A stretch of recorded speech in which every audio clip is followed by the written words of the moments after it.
Kau menuntun langkahku. Yes, Tuhan.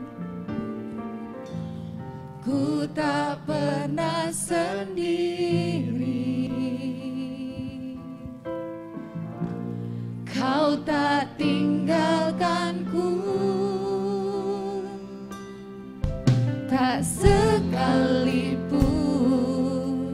melupakanku. Kau menuntun langkahku.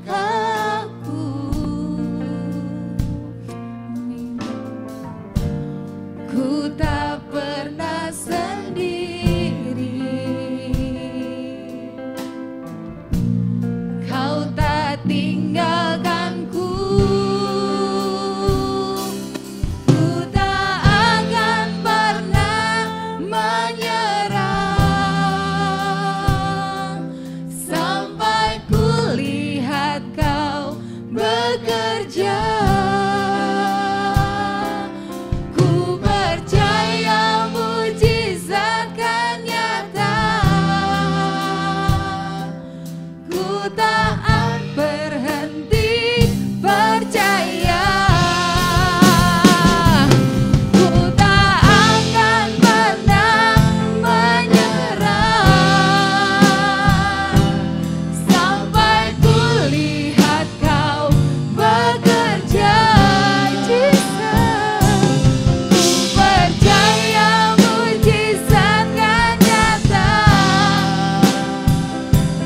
Ku tak berhenti percaya. Banyak hal mungkin di antara kita tuh ngerasa bahwa doa kita tuh tidak dijawab.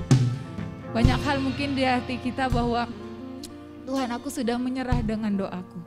Tapi mari dengan pujian ini mengingatkan kita lagi, jangan pernah menyerah. Kita punya Tuhan yang hebat. Amin. Jangan pernah berhenti menyerah. Kuncinya adalah percaya. Percaya saja dengan waktunya Tuhan. Maka kau akan lihat ada mujizat Tuhan terjadi. Amin. Nyanyikan lagu ini dengan segenap hati dari awal. Tuhan tidak pernah tinggalkan kita. Bahkan sedetik pun gak pernah Dia tinggalin kita. Tak sekalipun, amin, melupakanku. Kau menuntun langkahku. Kau tak pernah sendiri, ada Tuhan yang akan terus jagai hidup kita. Kau tak tinggal, sekali lagi, tak sekalipun melupakanku. Kau menuntun langkahku. Ku tak pernah sendiri. Ada Tuhan yang akan terus jagai dan tidak akan pernah tinggalkan kau. Ku tak akan pernah menyerah sampai ku lihat Kau bekerja. Ku percaya mujizat kan nyata. Jangan pernah berhenti percaya. Berhenti percaya.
Engkau yang tidak pernah menyerah kepada setiap dosa kami Tuhan. Biar kami juga jadi orang yang tidak akan pernah menyerah dan terus percaya sampai Engkau bekerja, mujizat-Mu terjadi atas setiap kami. Tuhan, teruslah Tuhan nyatakan kuasa-Mu, dan kami tidak akan pernah berhenti percaya. Ku tak akan pernah menyerah. Sekalipun tidak ada dasar untuk percaya, kami akan terus percaya kepada Tuhan kami yang ajaib. Ku percaya mujizat akan nyata. Ku tak berhenti percaya.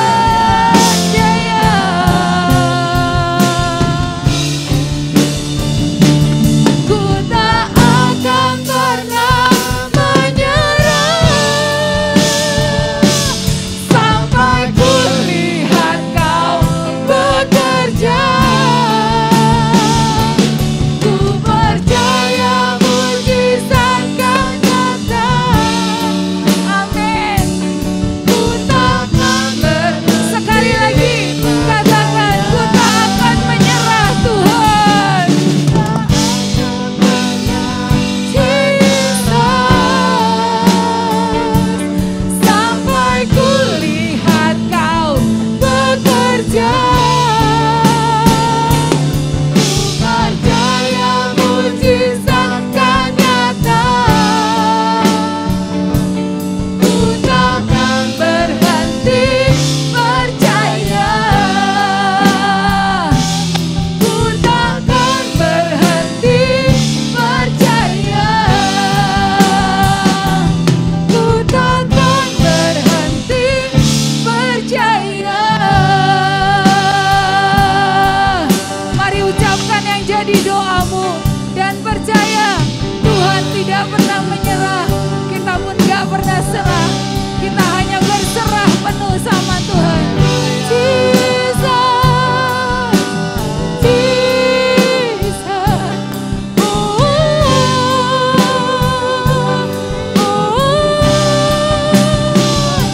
Kiara Lambaye, Kiara Lambayasa. Jesus, Tuhan yang kami percaya, Tuhan yang kami lari. Kiara Lambaye, Kiara Lambataya Shere. Haleluya, haleluya. Kiara Lambaye Shere. Kiara Lambaya Sakara Lambaya Shere. Kiara Lambaya Sakara Lambaya Shere.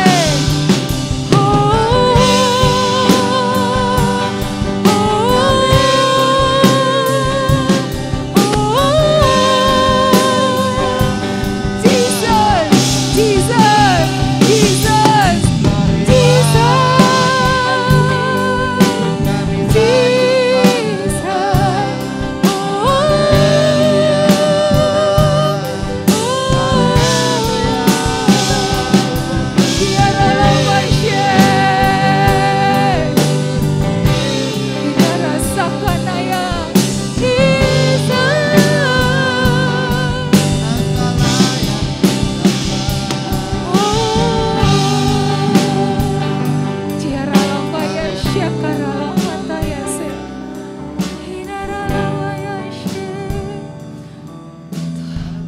Kami bersyukur Tuhan punya Engkau Tuhan yang tidak pernah juga menyerah terhadap setiap kami.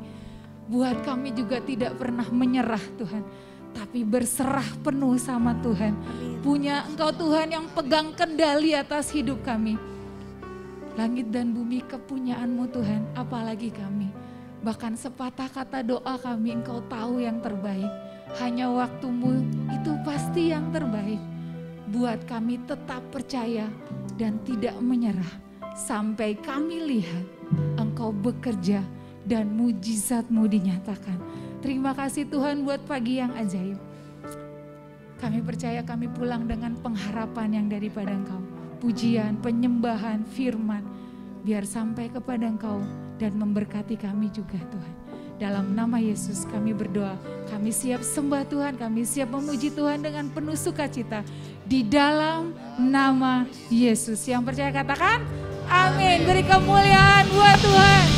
Lebih lagi, bahwa Tuhan juga gunung batu kita. Percaya Tuhan adalah gunung batu kita? Amin. Bahwa Tuhan juga gunung batuku. Yo!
Aku percaya.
percaya akan Dia.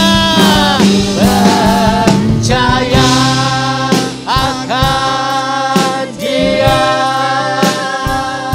Perlindunganku,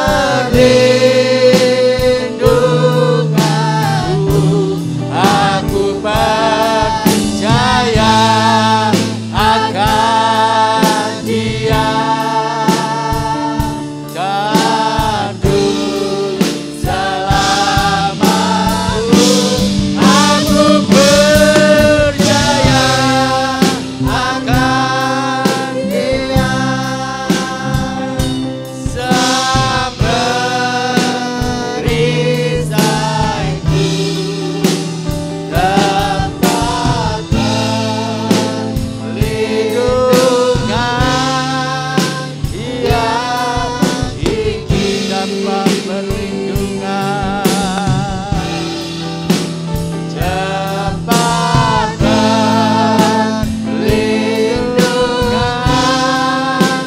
Dia ingin dapat perlindungan yang tinggi.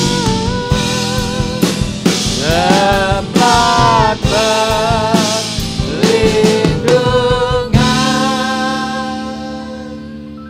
yang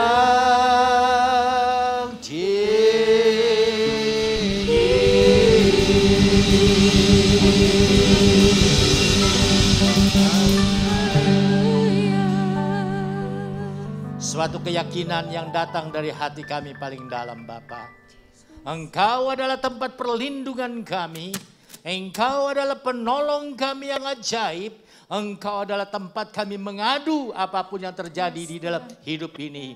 Kami bangga mempunyai Allah seperti Engkau yang menjaga kami, melindungi kami, menyatakan kuasa-Mu di dalam kehidupan kami. Sebab itu Tuhan, pagi hari ini kami mau dengar suara-Mu. Engkau yang berkata-kata buat kami. Engkau yang mengajar kami. Engkau yang mendidik kami. Engkau yang membuat kami hidup di dalam kebenaran sesuai dengan kehendak-Mu. Sebab itu tolong kepada kami Tuhan. Mampukan kami mengerti akan kebenaran firman-Mu. Urapan-Mu tercurah dari surga. Menguasai hati, pikiran dan jiwa kami Bapa. Termasuk hamba yang membawakan kebenaran firman-Mu. Supaya bukan konsep atau ide manusia yang disampaikan. Tetapi biarlah isi hati-Mu yang kami dengar pada siang hari ini. Pada pagi hari ini. Karena kami percaya Tuhan, Engkau sudah ada di tengah-tengah kami. Sebab itu bersabdalah karena kami sudah siap mendengar. Dalam nama Yesus kami sudah berdoa. Yang percaya katakan amin. Puji Tuhan, silakan duduk Bapak Ibu Saudara. Suasana Natal sudah mulai lebih terasa daripada minggu-minggu yang lalu. Kenapa? Karena kita bangun pagi kita sudah melihat ada hujan yang turun. Dan biasanya namanya kalau sudah bulan Desember pasti banyak hujan yang turun. Tetapi buat kita orang yang beribadah, buat kita orang yang percaya kepada Yesus, hujan tidak akan menghalangi kita untuk datang ibadah. Karena kita tahu kepada siapa kita datang, kepada siapa kita berharap, kepada siapa kita berlindung. Puji Tuhan. Bapak Ibu Saudara yang kasih dalam Tuhan, pada pagi hari ini kita mau mendengar firman yang sifatnya sedikit pengajaran ya. Tetapi saya berpikir bahwa ini adalah satu hal yang penting. Kenapa yang penting? Karena ini merupakan sesuatu yang perlu kita perhatikan di dalam hidup kita sebagai orang yang percaya kepada Yesus. Kita tahu bahwa di dalam peristiwa Natal ada satu raja yang sangat bengis dan terkenal begitu sadis. Namanya Herodes, kita tahu. Saudara, Herodes ini kenapa dikatakan begitu bengis? Karena dia tidak mau ada saingan yang ada di sekitarnya yang akan menggantikan dia sebagai raja. Apa yang dia lakukan? Macam-macam saudara. Di dalam sejarah dikatakan bahwa anaknya pun bukan satu anak, sampai 3 anak itu dibunuh oleh karena kekhawatiran, ketakutan bapaknya, anaknya ini akan merebut kekuasaan atau tahta Raja Herodes. Ini dahsyat saudara. Tidak ada orang tua yang seperti itu. Dan istrinya pun menurut sejarah itu bukan 1, 2, 3, 4, 5 tetapi ada 10. Saudara yang dalam Tuhan, kenapa dia bersikap seperti itu? Ada sesuatu di dalam dirinya yang kita kenal dengan istilah kesombongan. Kesombongan itulah yang membuat dia akhirnya menyuruh tentaranya untuk pergi ke daerah Bethlehem membunuh semua anak-anak yang berumur 2 tahun ke bawah. Kenapa? Karena kita tahu dia mendengar berita melalui orang-orang Majus yang datang ke istananya, ada raja yang baru lahir. Dan dia tidak mau tersaingi oleh raja itu. Dan kita kenal siapa raja itu sesungguhnya. Saudara yang dalam Tuhan, jadi pagi hari ini kita mendengar firman yang berdudul, jangan menjadi sombong. Saudara, ini penting. Kenapa? Karena di dalam Yesaya 2 ayat 11a itu mengatakan manusia yang sombong akan direndahkan dan orang yang angkuh akan ditundukkan. Firman Tuhan dengan jelas dan pasti berkata, manusia. Siapakah manusia? Saudara dan saya, kita semua, walaupun kita orang yang percaya Yesus, kita adalah manusia. Yang sombong, artinya yang mempunyai karakter, sifat, sikap yang sombong di dalam hidupnya akan direndahkan. Siapa yang merendahkan? Pencipta kita. Siapa pencipta kita? Allah itu sendiri. Saudara yang dalam Tuhan, sebab itu firman Tuhan mengingatkan kita jangan pernah menjadi orang yang sombong. Saudara, walaupun banyak orang yang berkata bahwa yang namanya sombong itu adalah salah satu sikap manusia yang tidak bisa dilepaskan dari hidup. Betul, kalau sikap itu kita biarkan berkembang. Kenapa saudara? Karena antara kebanggaan dengan kesombongan itu beti-beti. Beda-beda tipis kata orang ya. Kalau kita terlalu ada di satu kondisi kebanggaan, kalau kita tidak berhati-hati lama-lama bisa jadi sombong. Saudara boleh bangga jadi orang yang percaya Yesus. Tetapi kalau kita tidak hati-hati, kebanggaan itu bisa naik menjadi kesombongan. Saudara bisa bangga menjadi orang yang dipilih oleh Tuhan. Tetapi kalau kita tidak hati-hati, lama-lama kita bisa menjadi orang yang sombong. Saudara Islam Tuhan, sebab itu kita perlu sadar bahwa kalau toh kita dipilih oleh Tuhan, kalau toh kita hari ini bisa percaya kepada Yesus, itu semua karena Tuhan Yesus. Bukan karena diriku, bukan karena dirimu, bukan karena usaha manusia, tetapi karena kasih Tuhan. Dia datang ke dalam dunia ini. Lahir di Bethlehem untuk menjadi pelepas saudara dan saya. Untuk menjadi juru selamat. Untuk menjadi sesuatu yang menolong kepada kita. Untuk menjadi perisai di dalam kehidupan kita. Dan kita mau tetap ada di dalam Dia tentunya. Bapak ibu saudara yang kasih dalam Tuhan. Memang yang namanya orang yang sombong itu biasanya kurang disukai. Coba kalau kita punya kawan yang tiap hari ngomongnya tentang dirinya. Wah, hari ini dia ngomong, oh aku punya mobil baru misalnya ya. Kemudian dia cerita macam-macam. Terus besok lagi dia cerita lagi yang lain. Oh aku habis melakukan ini dan lain sebagainya. Lama-lama sebel gak kita? Sebel ya. Sebel karena memang tidak ada manusia yang suka dengan sifat kesombongan, apalagi Allah. Kenapa? Karena sifat kesombongan itu bisa membuat seseorang jatuh di dalam dosa. Saudara yang dalam Tuhan, itulah sebabnya kalau kita membaca di dalam Amsal 6 ayat 16 sampai dengan 19, kalau kita membaca di sana, kita bisa tahu bahwa kesombongan itu termasuk salah satu sikap atau sifat manusia yang tidak disukai oleh Tuhan, yang dibenci oleh Tuhan. Istilah Alkitab memakai istilah dibenci, artinya Tuhan sama sekali tidak senang. Kenapa? Karena ini bisa membawa manusia jatuh di dalam dosa. Ya, kemudian apa sih artinya sombong itu? Saudara yang kekasih dalam Tuhan, kalau kita bicara mengenai artinya sombong, memang kita bisa melihat dari beberapa sudut ya. Saudara, dari kesombongan ini berasal dari bahasa Latin superbia. Yang artinya suatu keyakinan yang berlebihan mengenai keyakinannya sendiri. Orang itu punya kelebihan yang berlebihan. Segala sesuatu yang lebih itu tidak bagus, saudara. Tidak bagus. Saudara makan berlebihan, kekenyangan, nggak bagus. Susah tidur, apalagi kalau habis makan malam. Susah tidur. Saudara makan terus kebanyakan, lama-lama tubuh kita bisa tidak terkendali. Tidak terkendali dalam arti kata apa? Kita bisa menjadi gemuk yang tidak karuan. Kalau gemuk masih karuan itu bagus, sehat. Tapi kalau gemuk sudah nggak karuan, sumber penyakit, kata dokter. Karena saya bukan ahli penyakit. Saudara, itu karena apa? Itu karena makan yang berlebihan. Segala sesuatu yang namanya berlebihan itu tidak bagus. Kita tidur malam berlebihan. Oh, baru jam 2 malam, jam 1 malam kita tidur. Tidak bagus. Kenapa?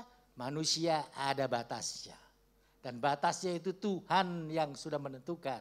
Kalau kita melewati batas itu artinya kita berlebihan. Dan itu menjadi tidak baik bagi kita sebagai orang yang percaya.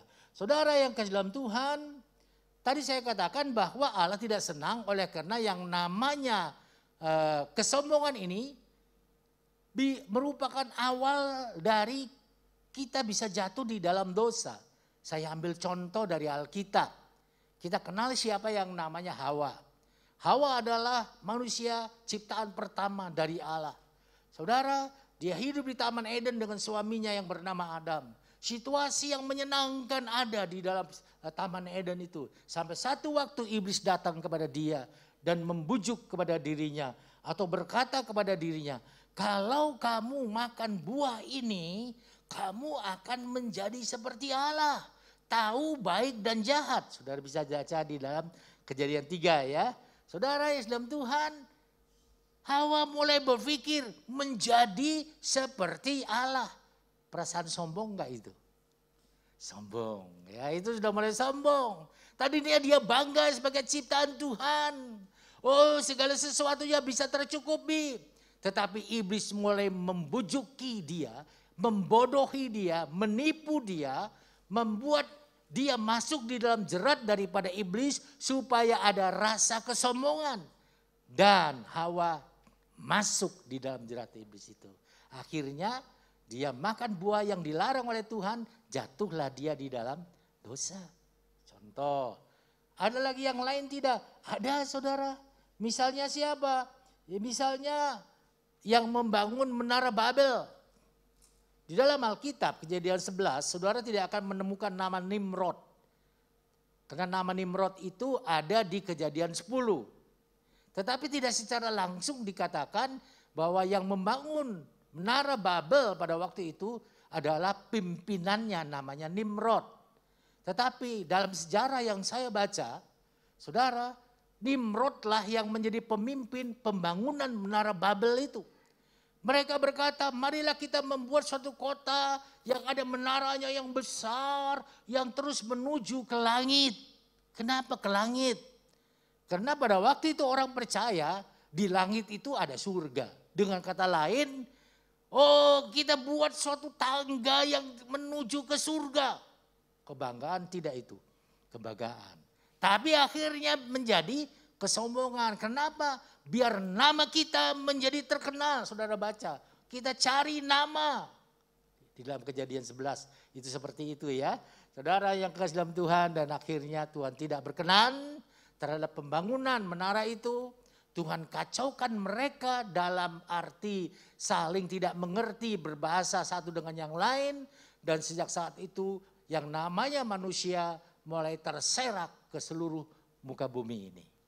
Saudara yang dalam Tuhan, contoh yang lain masih ada juga. Saudara kenal siapa yang bernama dengan Hizkia ini? Saudara, bukan Hizkia. Maksud saya adalah orang Farisi yang dijadikan contoh oleh Yesus, menunjukkan bahwa dia berdoa tapi dengan perasaan yang sombong. Kita tahu ya itu ya ceritanya. Kan ceritanya Yesus mengajar kepada murid-muridnya, mengatakan bahwa ada 2 orang yang datang ke bait Allah. Satu orang Farisi. Oh, dia berdiri di tengah-tengah gedung itu dan dia mulai bersuara. Dia mulai berkata, Tuhan, aku bersyukur kepadamu. Bagus enggak bersyukur kepada Tuhan? Bagus. Bagus, memang kita harus bersyukur. Tetapi kalau sudah berkata, oh aku tidak seperti orang yang di sana Tuhan. Itu sudah beda. Itu sudah menunjukkan kita itu punya kesombongan, kelebihan. Dan Tuhan tidak mau kita seperti itu. Aku membayar persepuluhan. Aku berpuasa sesuai dengan Daud mengajarkannya. Orang Israel terkenal dengan istilah puasa Daud. Yang dicontoh juga oleh saudara besar kita di Indonesia. Saudara yang kekasih dalam Tuhan. Berbeda dengan doanya orang yang satu ini. Orang yang miskin ini. Dia tidak berani datang ke tengah. Dia kalau model sekarang barangkali dia duduknya di pojok di sana di sudut supaya nggak ada orang lain yang lihat, kira-kira seperti itu. Dan pada waktu itu dia berdoa, Tuhan ampuni saya orang yang berdosa. Saudara, pada waktu itu Yesus berkata, di antara dua orang ini yang berkenan kepada Tuhan adalah orang yang miskin itu. Kenapa? Karena dia berdoa dengan rendah hati. Dia tidak meninggikan dirinya. Yesus berkata orang yang meninggikan dirinya akan direndahkan. Orang yang merendahkan akan ditinggikan oleh Tuhan. Saudara yang dalam Tuhan, jadi dosa itu, kesombongan itu ada akibatnya. Karena bagian dari dosa. Yang namanya dosa ada akibatnya. Kesombongan itu juga ada akibatnya. Nah sekarang kita lihat. Yang namanya kesombongan itu bisa menurut saya ya, tolong klik. Yang namanya kesombongan menurut saya itu bisa dibagi menjadi dua besar. Yang pertama kesombongan yang disebut dengan istilah kesombongan rohani. Mungkin saudara baca-baca buku nggak ketemu dengan istilah ini. Ini istilah yang saya pikirkan sendirilah, saya rangkum dari beberapa buku yang saya baca. Oh kalau gitu bisa dibagi dua yang namanya kesombongan ini. Kesombongan rohani. Saudara, kesombongan rohani itu tidak bisa dilihat dengan mata. Seorang yang sombong secara rohani tidak bisa dilihat dengan mata. Tidak bisa. Karena itu bagian dari hati. Kita tidak bisa melihat hati seseorang. Saudara tidak bisa melihat hati siapapun juga yang ada di dalam ruangan ini termasuk hati saya. Saya pun tidak bisa melihat hati saudara kecuali Tuhan. Saudara, kesombongan itu tidak bisa dilihat. Saudara yang dalam Tuhan, tetapi bisa dirasakan. Tidak bisa dilihat, bisa dirasakan. Kita bisa merasakannya. Saudara yang kekasih dalam Tuhan, salah satu contoh bahwa itu ada di dalam perasaan dan bisa kita rasakan. Yang Yesus contohkan tadi, doa orang Farisi itu tadi. Dengan berdoa seperti itu kita tahu ini doanya orang sombong ini. Coba kalau ada di antara saudara-saudara kita yang di sini misalnya berdoa seperti itu. Pasti orang akan mengatakan, oh ini sombong ini bukan membanggakan Allah, membanggakan dirinya. Saudara yang dalam Tuhan, itu kesombongan rohani tidak bisa dilihat. Tapi bisa kita rasakan. Juga kesombongan rohani itu ada di dalam pikiran kita. Jadi tidak bisa dilihat juga. Saudara yang kekasih dalam Tuhan, sebab itu kalau kita baca di dalam Roma, coba kita lihat sebentar ya, di dalam Roma pasal yang ke-12 ayat yang ke-16 bagian B saja, A-nya kita nggak baca ya. Roma 12 ayat yang ke-16B itu berkata demikian, janganlah kamu memikirkan perkara-perkara yang tinggi. Karena itu bisa menjebak kita pada waktu kita memikirkan perkara-perkara yang tinggi. Tetapi arahkanlah dirimu kepada perkara-perkara yang sederhana. Yang harus kita pikirkan adalah hal-hal yang sederhana. Jangan kita pikir, waduh kalau aku jadi orang kaya, aku seperti ini. Nanti kita bisa terpeleset dan merasa jadi orang kaya sombong padahal belum kaya. Ada nggak orang miskin yang merasa dirinya kaya dan sombongnya seperti orang kaya? Ada tidak? Pernah ketemu enggak? Saya pernah ketemu. Wah ngomongnya gede, kira-kira gitu ya. Padahal tahu kita, kira-kira gitu. Saudara dalam Tuhan, kenapa? Itu tadi, kesombongan yang nggak kelihatan. Saya menamakan kesombongan rohani. Secara itu rohani itu karena tidak kelihatan ya.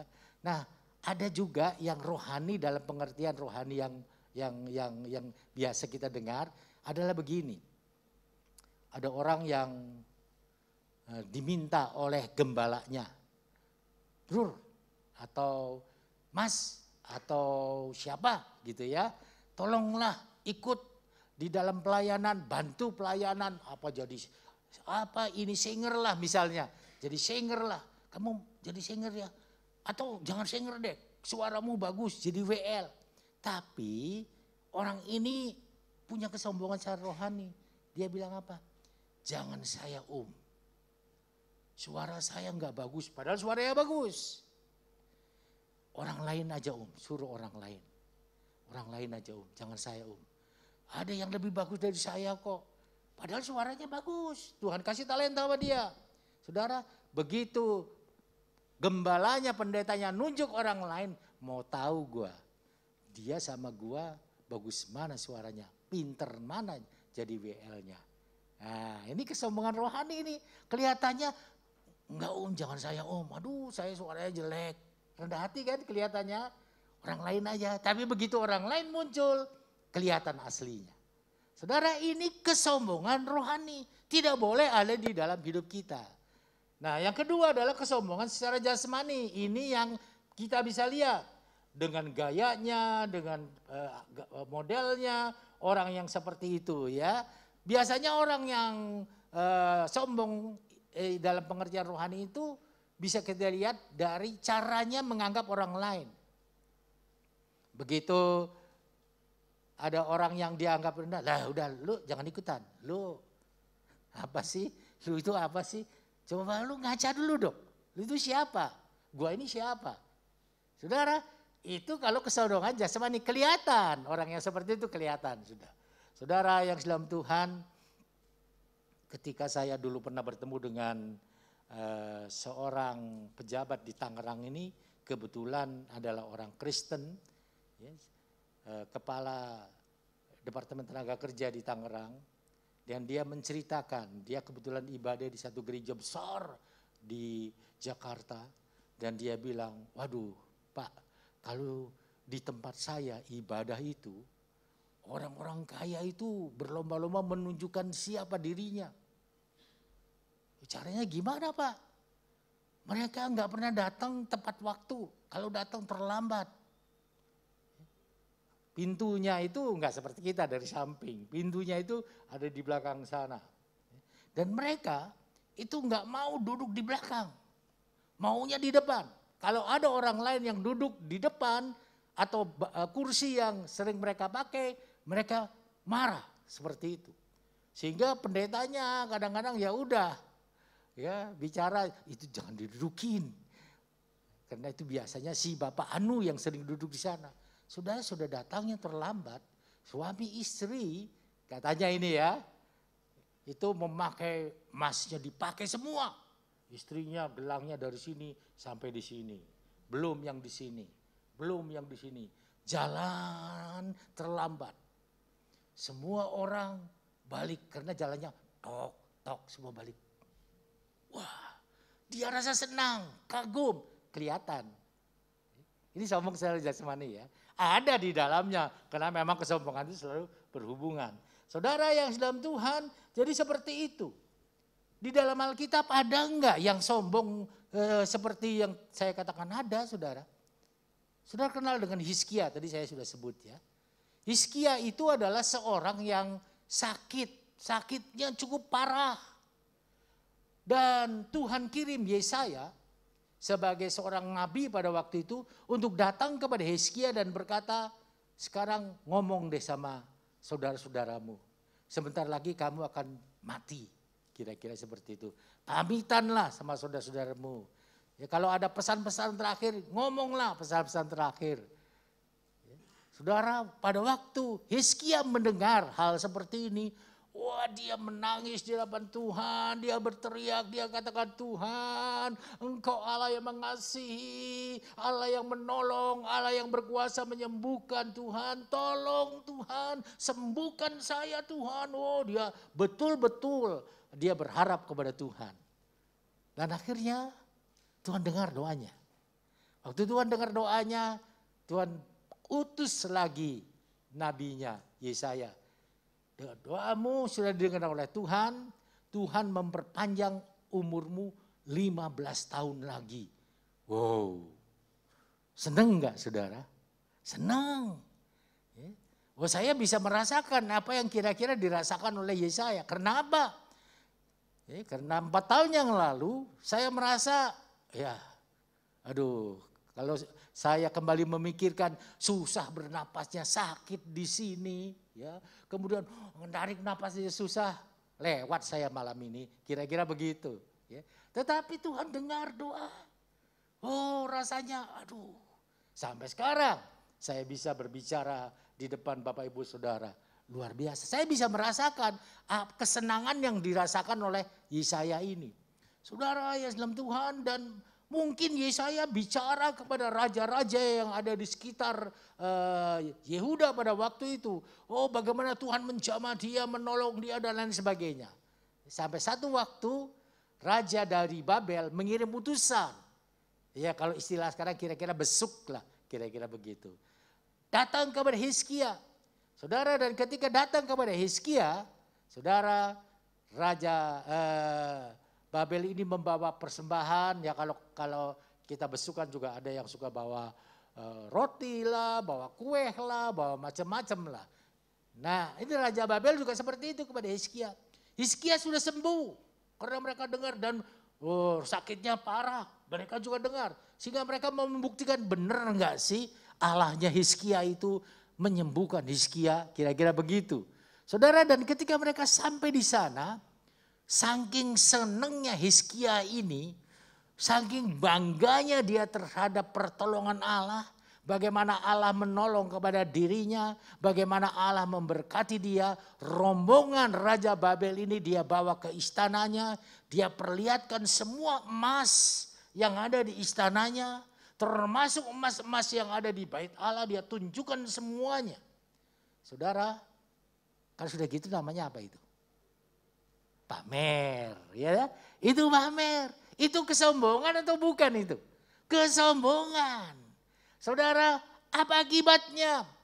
Waktu itu Tuhan tegur Hizkia lewat Yesaya. Kalau lihat dari wajah saudara, kelihatannya saudara agak ragu, bener enggak ceritanya. Coba kita lihatlah di dalam Yesaya 39. 39, kalau saudara baca ayat yang kedua, itu yang tadi saya katakan, Yesaya mengajak semua rombongan raja dari Babel itu untuk melihat kekayaannya. Dan kalau kita lihat di dalam ayat yang dari Yesaya 39, ayat yang ke-6, saya bacakan ya. Sesungguhnya suatu masa akan datang bahwa segala sesuatu yang ada dalam istanamu dan yang disimpan oleh nenek moyangmu sampai hari ini akan diangkut ke Babel, tidak ada barang yang akan ditinggalkan, demikianlah firman Tuhan. Kenapa? Kesombongan dari Hizkia. Ini akibatnya. Saudara yang kekasih dalam Tuhan, jadi kita perlu berhati-hati. Jangan menjadi orang yang sombong kalau kita sukses. Jangan menjadi orang yang sombong kalau kita berhasil. Saudara yang dalam Tuhan, kenapa? Karena banyak anak-anak Tuhan yang berhasil lupa bahwa keberhasilannya itu oleh karena Tuhan. Ada seorang pemuda yang datang kepada gembalanya dan berkata begini, Pak Gembala, tolong doakan saya. Saya mau wawancara satu perusahaan yang besar, Pak Gembala. Tolong doakan saya. Oh, saya percaya bahwa nanti Tuhan akan tolong kepada saya. Puji Tuhan. Didoakan sama gembalanya, ditumpangkan tangan sama gembalanya. Ya, dia ikut tes, berhasil. Dia masuk di dalam perusahaan itu, tapi karena sistem kontrak, modelnya kan seperti itu sekarang ini, jadi dia dikontrak. Saudara yang dalam Tuhan, wah dia senang sekali, kenapa? Perusahaan yang besar, posisinya posisi yang bagus, dibandingkan dengan pengalamannya, wah dia bangga sekali, dia bangga. Waduh terima kasih Pak Pendeta, wah tapi lama-lama saudara, lama-lama dia lupa bahwa itu adalah pertolongan Tuhan. Sehingga ketika ada yang nanya, kok kamu bisa sih? Ini kan hasil gua ini, gua belajar, gua siapin diri dengan baik. Ya karena yang nanya anak Tuhan, gua pakai lutut gua ini modal gua ini. Lupa dia sebetulnya Tuhanlah yang jawab. Bukan karena lututnya yang dipakai buat berlutut berdoa, bukan. Saudara, dan apa akibatnya? Akibatnya pada waktu kontrak berakhir dia nggak diperpanjang. Kaget dia. Loh kesalahan saya apa? Atasannya nggak bisa menjelaskan. Karena atasannya termasuk yang suka sama dia. Kerjanya bagus ini. Tetapi ini adalah policy dari bos yang paling tinggi. Nggak bisa ngomong apa-apa. Dan itu terjadi saudara. Saudara ini kenyataan real ya. Kenapa kesombongan? Jangan pernah kita sombong kalau menjadi orang yang berhasil. Selalu ingat kepada Tuhan, bersyukur. Satu waktu di research sama Tuhan habis kita. Ya. Nah saudara dalam Tuhan, kemudian ciri-ciri orang sombong itu seperti apa sih ciri-cirinya? Saudara ada beberapa ya, tapi saya tidak mungkin menggambarkan semuanya. Yang pertama adalah merasa diri paling benar. Orang yang sombong itu merasa dirinya paling benar. Pokoknya gue bilang gini, gini. Pokoknya gue bilang gini, gini. Gak mau dia mendengar orang lain bicara. Kalau toh nanti pendapatnya itu salah, dia gak mau mengakui. Pasti cari kambing hitam. Bukan karena saya itu karena si A, karena si B, karena si C. Saudara kalau menghadapi orang seperti ini, saudara harus tahu, oh ini orang som-som. Nah kalau orang seperti itu jangan dilayani. Sakit hati kita malahan, ya udahlah. Oke, kalau perlu doakan dia. Kalau dia orang yang percaya, kalau dia bukan orang yang percaya ya udah. Itu memang karakternya seperti ya sudah, kira-kira begitu. So, kalau dilayani kita yang capek, kita yang sakit hati. Saudara, karena dia akan merasa dirinya paling benar, orang lain yang salah. Contohnya apa? Tadi doa Tuhan Yesus tadi.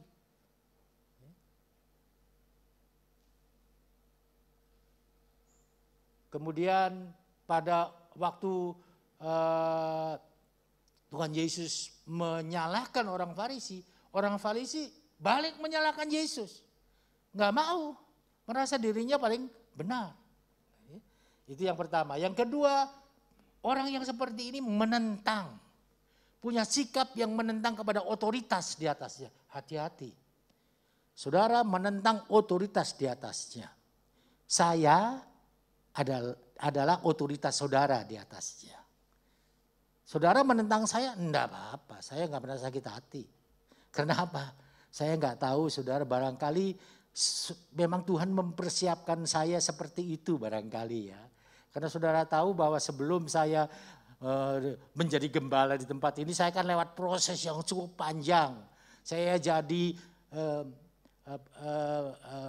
karyawan dulu, rasa dulu jadi karyawan yang rendah itu seperti apa, terus naik sampai jadi pemimpin yang tinggi, kira-kira seperti itu. Terus dibenci, diancam mau dibunuh dan lain sebagainya dan sebagainya. Saya rasakan itu semua. Mungkin Tuhan izinkan itu. Rasanya tenang-tenang aja. Saudara yang dalam Tuhan, di dalam hal seperti ini ada yang menentang sama saya pada waktu itu. Bawaan saya, dalam hati saya pernah cerita sama saudara. Dalam hati saya pikir, gua pecat lu habis nih. Ada di peraturan perusahaan, menentang atasan bisa dipecat. Tapi seolah Tuhan bilang, tenang. Ya udah saya tenang lah. Saudara, ternyata memang Tuhan sedang proses saya seperti itu. Nah, jadi kalau ada di antara saudara sekarang yang menentang saya itu, saudara tahu kok kalau saya ngomong benar dasarnya firman Tuhan, saudara nentang, saudara ngerti bahwa yang saudara tentang itu bukan saya kok. Yang saudara tentang itu adalah Allah sendiri. Karena yang punya firman itu adalah Allah. Saudara, jadi nggak ada persoalan kalau buat saya. Tapi ini kita bicara ciri-ciri orang yang menentang atasannya. Makanya saudara, saya waktu kira-kira 2 atau 3 tahun yang lalu ya. Sebelum saya sakit berarti 4 tahun yang lalu. 4 tahun yang lalu sebelum saya sakit, saudara, saya juga udah pernah ke NIAS. Saya ke NIAS itu beberapa kali. Nah, di sana ada pendeta yang cerita bahwa cara pendeta pusatnya supaya orang itu tunduk dari pusat ini, disuruh berdoa pada waktu pelantikan, pendetanya itu ya, sepatunya dibuka tentu, kaos kakinya dibuka. Orang yang berdoa itu, kaki pendetanya yang mendoakan ini ditaruh di tengkuknya. Dan dia katakan, kamu di bawah otoritas saya. Oleh sebab itu kamu tidak boleh menentang saya. Itu berdoa sambil tumpang kaki, itu bukan tumpang tangan itu. Itu betul itu. Saya kaget, betul Pak, betul. Saya masih ingat, kata dia cerita seperti itu. Karena kebetulan orang yang didoakan itu saya juga tahu. Orang yang mendoakan yang dia maksud itu. Ya, sudah meninggal sekarang. Saudara dalam Tuhan, kenapa seperti itu? Dia takut ditentang sebagai otoritas yang di atasnya. Ya. Dan memang tidak boleh saudara. Saudara punya pimpinan dimanapun saja jangan ditentang. Apalagi didasarkan kepada rasa saudara lebih pinter dari atasan. Saudara lebih tahu dari atasan. Saudara lebih hebat dari atasan. Itu jangan. Ya. Kenapa?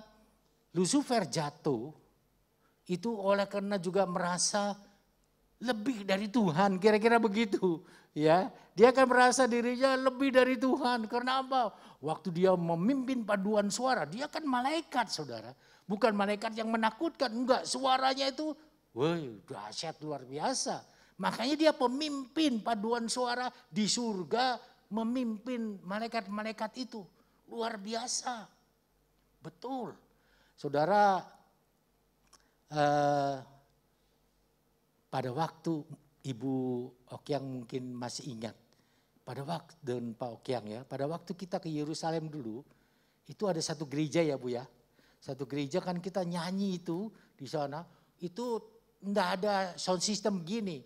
Sound systemnya itu alam. Tapi begitu kita nyanyi suaranya jadi indah. Dan itu kita praktekkan, itu karena orang cerita seperti itu. Tour guide kita mengatakan seperti kita coba. Apa yang kita nyanyikan, rombongan kita waktu menyanyi. Haleluya, haleluya, haleluya. Wah, gemanya itu saudara luar biasa. Saya bayangkan kalau malaikat menyanyi kayak apa. Kita nyanyi aja udah begitu. Suaranya semua orang akhirnya menuju kepada gereja itu. Karena kita duduk di kursinya. Yang lain gereja itu kursinya enggak banyak ya. Jadi kita duduk, ada yang juga duduk.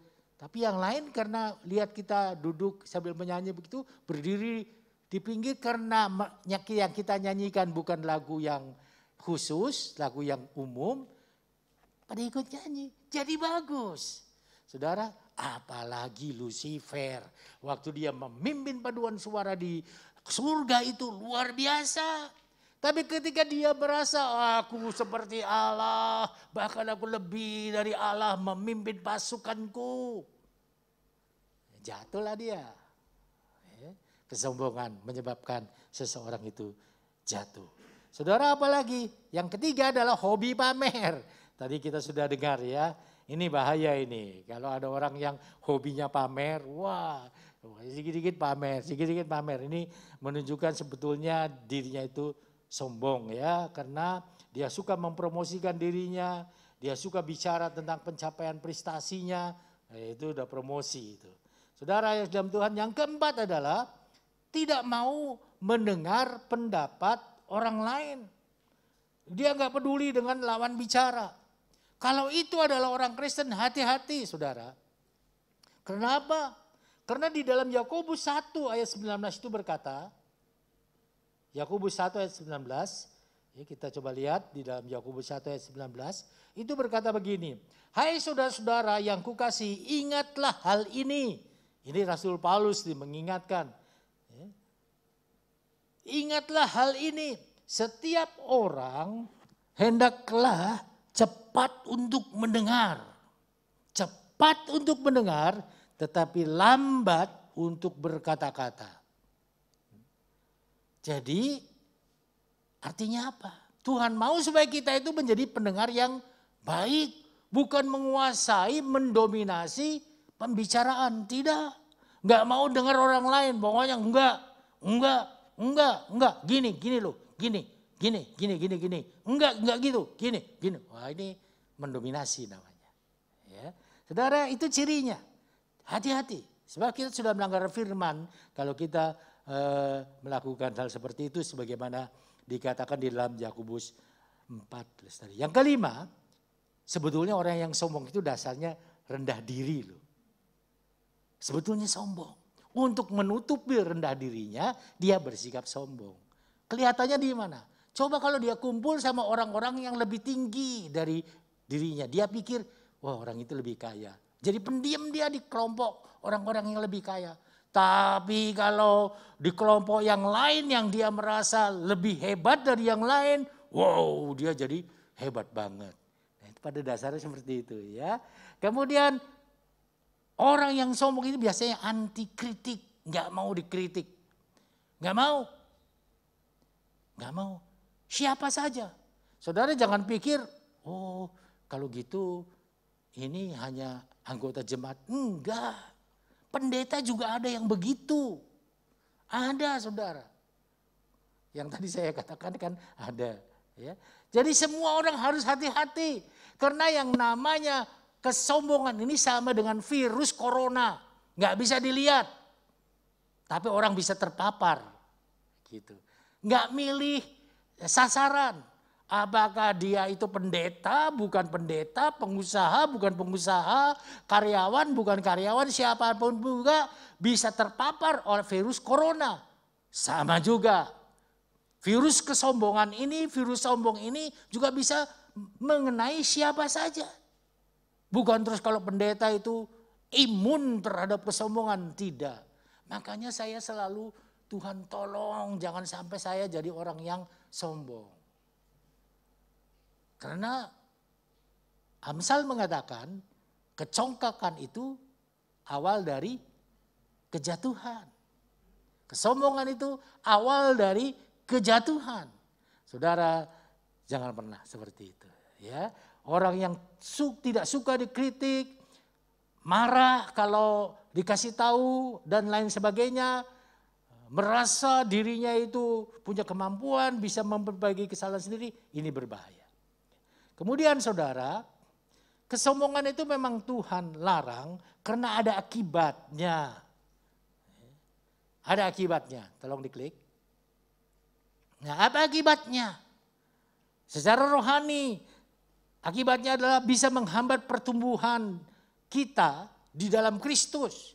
Yesus berkata di dalam Injil Yohanes 15, akulah pokok anggur yang benar, kamu sarang-sarangnya. Betul enggak? Ayat 1 berkata begitu. Bapakkulah pengusahanya. Andai kata ada carang yang tidak berbuah, dipotongnya, dikeratnya, dibuangnya. Dengan kata lain, Tuhan mau supaya saudara dan saya itu berbuah. Bagaimana mau berbuah? Tumbuh aja enggak. Gitu. Saudara, kalau ada kesombongan di dalam diri kita, itu akan menghambat pertumbuhan rohani. Dan kita tidak bisa berbuah di dalam Kristus. Akibatnya apa? Berkat yang Tuhan sudah sediakan terhalangi oleh virus kesombongan itu tadi. Jadi jangan pernah ada. Ya. Kemudian saudara yang dalam Tuhan, kesombongan itu juga akan membuat kita lebih fokus pada diri sendiri daripada kepada Allah. Hujan. Kalau aku sakit gimana? Emangnya gereja nyediain paracetamol? Emangnya gereja nyediain Panadol? Enggak lah, aku sakit yang ngerasain aku kok. Ya udah fokus pada dirinya. Dia nggak tahu bahwa ke gereja itu bukan ketemu sama pendeta. Kalau ada kerinduan ketemu sama Tuhan, apapun juga, jangankan hujan air. Hujan apapun juga orang akan beribadah. Saudara lihat, gak usah zamannya murid-murid Yesus. Sampai sekarang pun di daerah-daerah tertentu ada orang yang tidak bisa beribadah bebas seperti kita. Apa yang mereka lakukan? Mereka beribadah di gua-gua. Orang Kristen di Mesir beberapa waktu yang lalu itu seperti itu. Sekarang tidak berubah. Kok bisa berubah? Orang Kristen di Mesir berdoa buat pemerintahannya. Mereka berdoa, akhirnya gereja-gereja yang gelap itu diresmikan jadi gereja. Sekarang ini Mesir berbeda dengan beberapa tahun yang lalu. Bisa seperti itu. Indonesia bisa. Walaupun kita mendengar ada seperti ini, jangan khawatir, jangan membuat iman kita lemah. Karena kita punya Tuhan yang berkuasa. Saudara yang dalam Tuhan kemudian bisa membuat kita malas berdoa. Nah, kalau sudah mulai malas berdoa, berarti rusaklah hubungan kita dengan Tuhan. Waktu hubungan kita rusak dengan Tuhan, itu akan membuat rusak juga hubungan kita dengan sesama. Kalau di antara suami dengan istri sering ribut aja, tolong cek masing-masing. Hubunganmu dengan Tuhan bagaimana? Itu saya lakukan, saudara. Saudara jangan pikir, oh ini Pak Kamto kan pendeta, nggak ribut lah sama istrinya. Kata siapa? Sama-sama manusia kok, sama-sama punya emosi. Tapi pada waktu itu saya mulai berpikir, Tuhan, di mana Tuhan? Kalau aku salah ampuni aku Tuhan. Waktu saya salah, saya datang sama istri saya dan saya minta maaf. Tanya sama dia. Memang harus seperti itu. Ya, kita perbaiki dulu hubungan kita dengan Tuhan, nanti Tuhan perbaiki hubungan kita dengan manusia. Itu suami istri. Sama orang lain sama, sama tetangga sama. Kenapa? Awalnya akibat kesombongan. Jadi malas berdoa. Jadi hati-hati loh, indikasi kita sudah jatuh di dalam kesombongan itu malas berdoa. Nanti akibatnya banyak itu. Saudara yang kasih dalam Tuhan, sebab itu Allah tidak menghendaki kita menjadi orang yang sombong. Andai kata kesombongan, tolong diklik terakhir. Andai kata kesombongan ada di dalam hati kita, maka apa yang harus kita lakukan sebagai orang yang beriman? Saudara yang kasih dalam Tuhan, kita harus menyadari bahwa ada kesombongan di dalam diri kita. Tuhan, aku orang yang sombong, ampuni aku Tuhan. Kita minta kepada Tuhan supaya Allah mengampuni kesombongan kita. Tapi yang pertama ngaku dulu. Saya ini orang yang sombong. Kalau orang yang tidak ngaku, siapa bilang saya sombong? Nggak perlu saya minta ampun. Siapa bilang saya salah? Nggak perlu saya minta ampun. Kacau kalau seperti itu. Saudara dalam Tuhan, sebab itu akui dulu. Kesombongan itu tidak langsung besar, saudara. Bisa mulai dari yang kecil dulu. Dan kita harus koreksi diri kita. Supaya yang kecil ini tidak menjadi besar. Itu yang harus kita lakukan.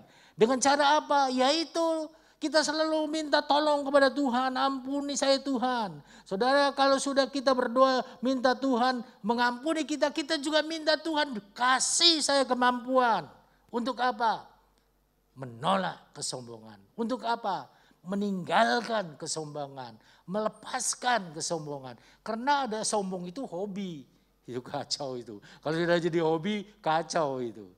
Kacau saudara. Jangan, tinggalkan, lepaskan. Bisa enggak? Bisa. Bukan dengan kekuatan kita, tapi dengan pertolongan Roh Kudus.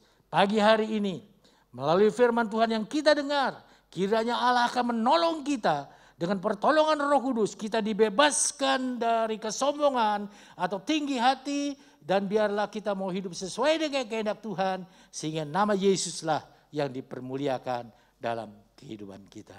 Tuhan memberkati. Puji Tuhan. Kita nyanyikan pujian yang tadi. Aku percaya akan Dia sebagai satu respon kepada firman Tuhan. Kita percaya kepada firman-Nya yang ajaib.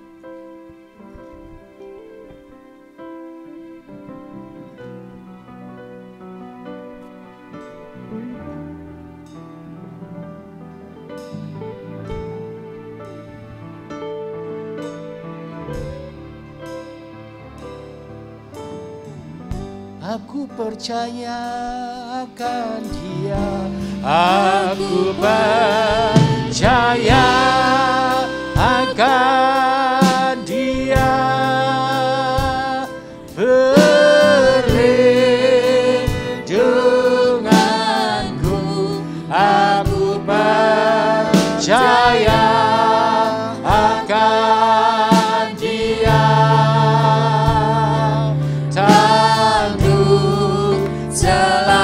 Selamatku, aku percaya akan Dia, Sang perisaiku, tempat perlindungan yang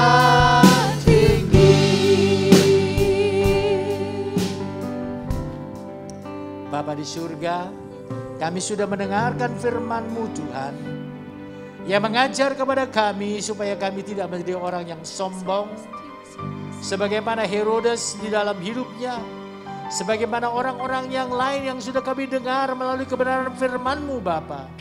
Tolong kepada kami, beri kami kemampuan untuk kami menolak, meninggalkan kalau toh ada kesombongan di dalam diri kami. Ampuni kami Bapa. Karena Engkau adalah Allah yang mengasihi kami, Engkau adalah Allah yang membentuk kami, membuat kami menjadi perkakas, menjadi alat di dalam tangan-Mu untuk digunakan guna kemuliaan dan kebesaran nama-Mu. Terima kasih Bapa, kami percaya pagi hari ini Engkau memberkati kami. Dalam nama Yesus kami sudah berdoa. Amin. Puji Tuhan. Sebelum kita mengakhiri Bapak Ibu Saudara, ada beberapa pengumuman yang ingin saya sampaikan. Yang pertama berkaitan dengan hari Natal. Kita tidak ada perayaan Natal, tapi kita ada ibadah Natal. Nah, ibadah Natal ini akan kita lakukan pada tanggal 25. Seperti ibadah hari Minggu, juga dilakukan sebanyak 3 kali ibadah.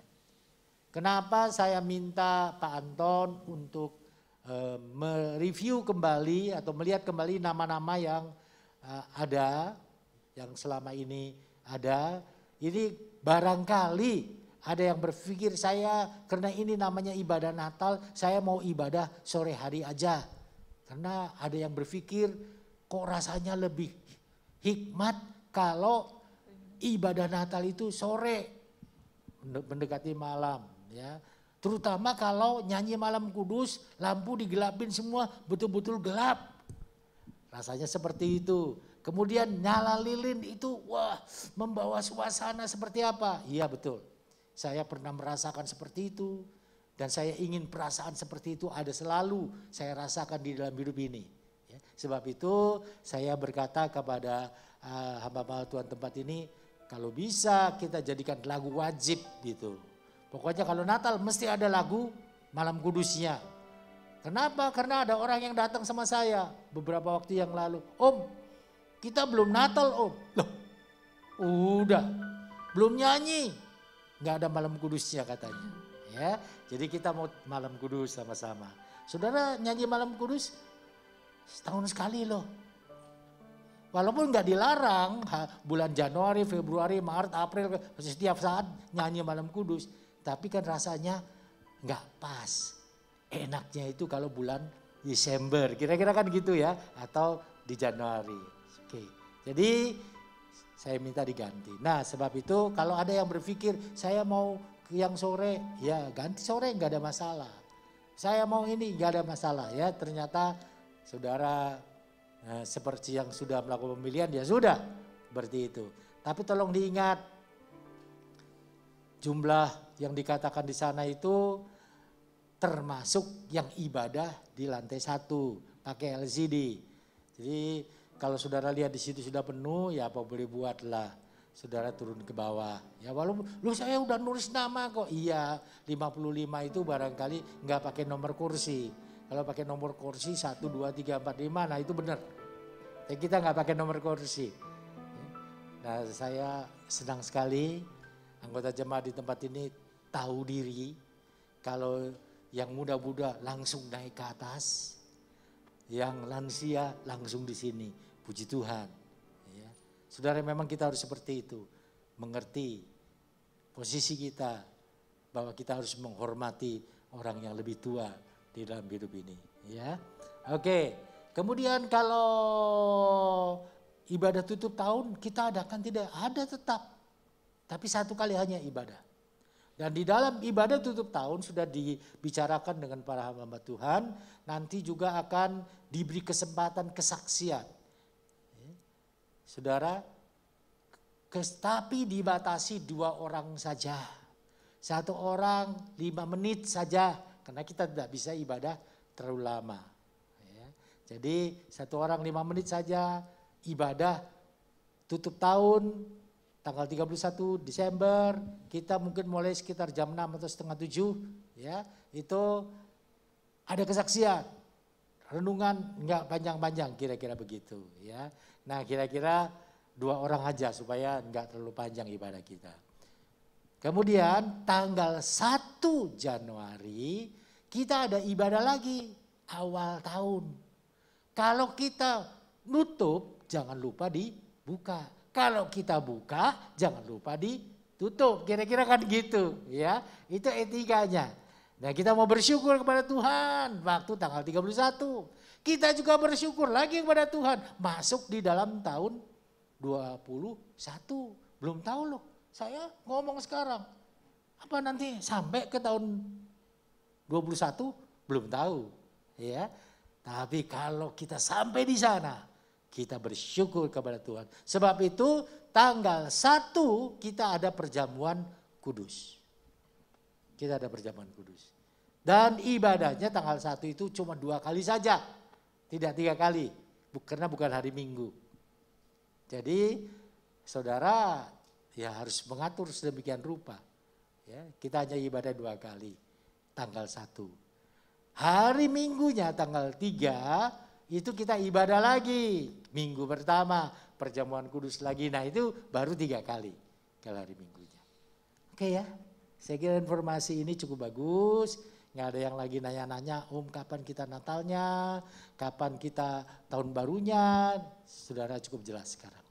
Kalau nanti nggak jelas, bisa tanyalah sama hamba Tuhan atau kepada saya langsung juga boleh. Kemudian yang berulang tahun Bapak Ibu Saudara, ada beberapa saudara kita. Yang pertama tanggal 16 Desember yaitu Bapak Lauberto Suryadi. Datang enggak ini? Biasanya jam kedua sih. Pertama. Enggak ada ya? Iya enggak ada, mungkin jam kedua. Kemudian tanggal 16 juga Christina Natalia Hutajulu. Ada, enggak datang. Mungkin kedua. Kemudian yang berikutnya ini cucu saya. Tanggal 17 Desember.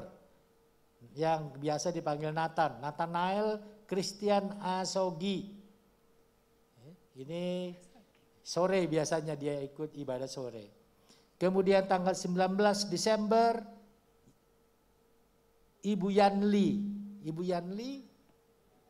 Oh ya karena Bertonya nggak datang ya. Oke mungkin kedua nanti. Baik, kita mau berdoa buat saudara-saudara kita yang berulang tahun ini supaya Tuhan terus menolong kepada mereka. Saudara ada yang perlu dukungan doa? Pak Suharyanto?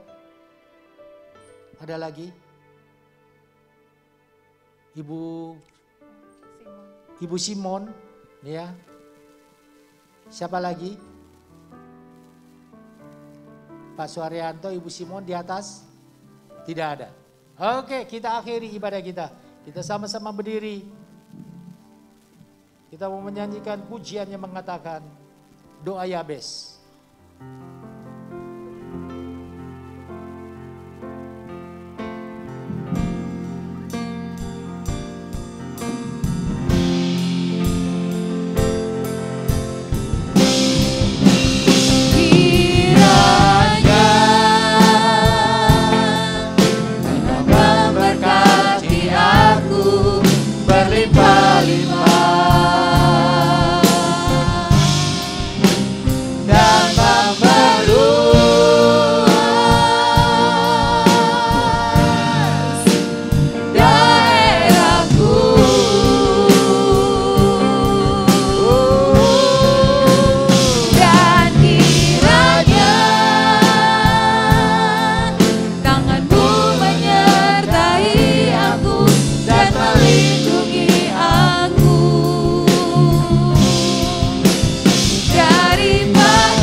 Bapa di surga, kami bersyukur kepadamu. Engkau sudah memimpin ibadah kami dari awal sampai penghabisannya. Kami diberkati melalui pujian yang kami naikkan, melalui firman yang kami dengar. Kami percaya Tuhan, Engkau terus mau memberkati kami. Karena Engkau adalah sumber pertolongan kami. Engkau adalah sumber berkat kami yang tidak pernah kering Tuhan. Sebab itu kami bangga memiliki Allah seperti Engkau. Engkau terus menolong kepada kami. Walaupun seringkali kami menghadapi masalah. Walaupun seringkali kami menghadapi persoalan. Walaupun kami seringkali menghadapi tekanan hidup ini, tetapi Engkau tidak tinggalkan kami. Engkau tidak biarkan kami. Engkau bela kami. Engkau tolong kami. Terima kasih Bapa buat pertolongan-Mu yang ajaib. Bapa di surga, kami mau berdoa Tuhan buat anak-anak-Mu yang memerlukan dukungan doa. Yaitu Bapak Suharyanto Tuhan. Engkau mengasihi anak-Mu ini. Engkau tahu apa yang di keperluan hidupnya ya Bapa. Mari nyatakan kuasa dan pertolongan-Mu yang ajaib Tuhan. Engkau masih sama dan tidak berubah. Yes. Dulu, sekarang dan sampai selama-lamanya. Demikian juga dengan Ibu Simon Tuhan. Engkau juga tolong kepada dirinya. Dengar jeritan hatinya. Dengar seruannya ya Bapa. Engkau Allah yang mau senantiasa memberi respon dan jawaban kepada anak-Mu.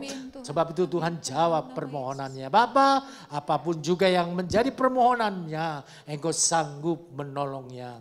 Terima kasih Tuhan, kami juga mau berdoa buat anak-anakmu yang berulang tahun. Yaitu Bapak Lorberto Suryadi, Christina Natalia Hutajulu, Nathanael Christian Ashogi, Bapak atau Ibu Yanli Tuhan. Tolong kepada mereka, sertai hidup mereka Tuhan. Beri mereka tetap kesehatan, beri mereka kekuatan iman, supaya di dalam tahun-tahun berikutnya mereka boleh bertumbuh di dalam Engkau, menjadi anak-anak-Mu yang setia dan mengandalkan Engkau di dalam hidupnya. Terima kasih Bapa, kami percaya Engkau menyertai anak-anak-Mu ini. Terpujilah nama-Mu, anak-anak-Mu yang sudah melayani Engkau pagi hari ini juga, Engkau berkati mereka Tuhan, pakai dengan lebih dahsyat lagi untuk kemuliaan nama-Mu. Terima kasih Bapa, sebentar kami mau pulang, tinggalkan tempat ini, sertai kami di dalam perjalanan, tibakan kami dengan selamat di rumah kami masing-masing. Dan kami percaya Tuhan, Engkau menjauhkan kami dari rencana-rencana orang jahat,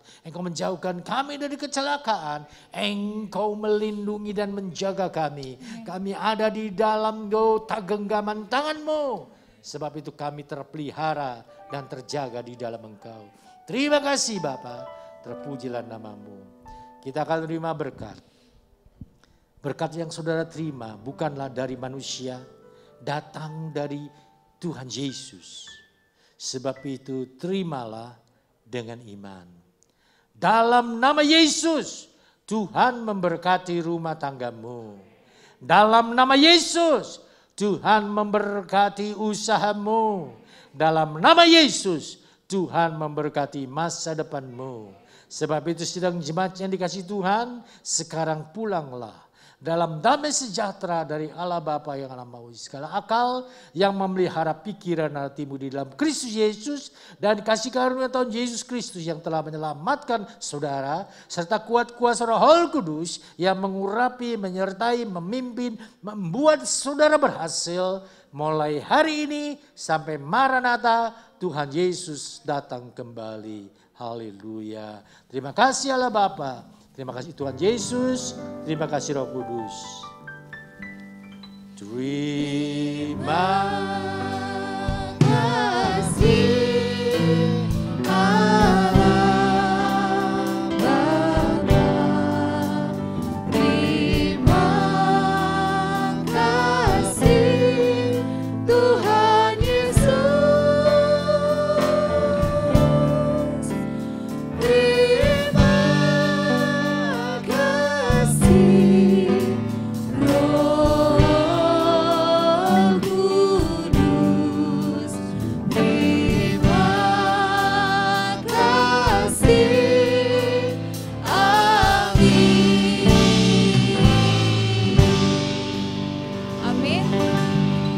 Ibadah selesai, selamat pulang, Tuhan Yesus memberkati.